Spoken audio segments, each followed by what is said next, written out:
de julho, comemoramos os 30 anos do Plano Real. Um plano que foi extremamente importante para a busca da estabilidade econômica do nosso país. Por que isso?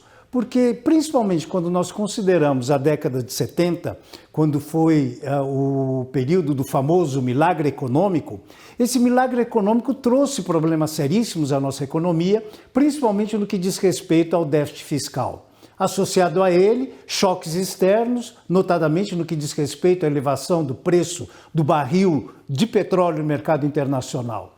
Claro, não poderia ser diferente, tudo isso acabou impactando sobre os preços da economia.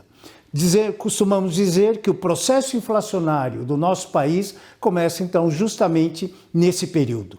E aí, para contornar logo no início esses problemas, quando do governo José Sarney foram editados dois planos importantes, o Plano Cruzado 1 e o Plano Cruzado 2, que visaram o congelamento de preços da nossa economia.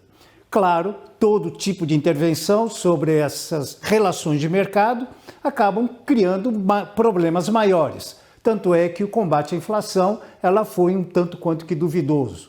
Para tentar contornar isso, veio o Plano Bresser e depois o Plano Verão, em 1989, dois planos também objetivando o controle de preços, através de medidas de congelamento de preços.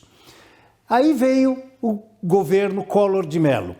Tivemos o Plano Collor 1, Plano Collor 2, dois planos que visavam, de uma maneira drástica, cortar o problema da inflação pela raiz. Como é que eles fizeram isso? Simplesmente congelando depósitos bancários, depósitos de poupança, congelando aplicações financeiras, ou seja, uma intervenção brusca sobre a economia, tirando totalmente a liquidez, na tentativa de fazer com que os preços se ajustassem e entrassem dentro da normalidade.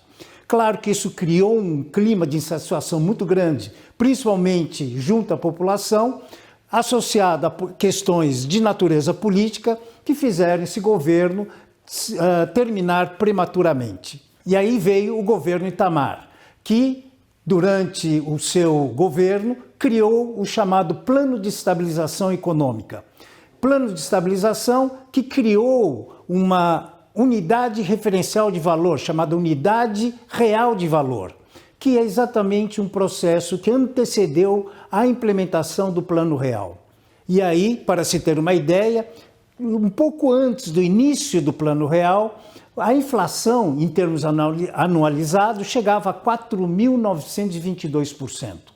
Bom, e o Plano Real, portanto, é um plano que, conforme foi dito, trouxe a estabilidade econômica, principalmente em função de uma liderança política e uma estratégia econômica muito bem definida. A grande dúvida que surge, ou a grande preocupação, é como fazer com que o Plano Real perdure ao longo do tempo. E isso, sem dúvida alguma, vai depender fundamentalmente da disciplina fiscal do governo e considerando principalmente a independência do Banco Central. Independência essa extremamente importante para quê? Para se monitorar os eventuais avanços nos gastos por parte do Executivo. Um terceiro elemento importante são as reformas estruturais.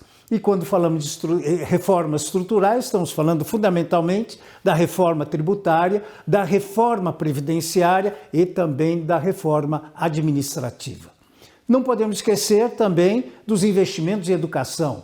Educação que é fundamental, principalmente no processo de crescimento e desenvolvimento do país. E para que também possamos agregar novas tecnologias aos nossos processos de produção.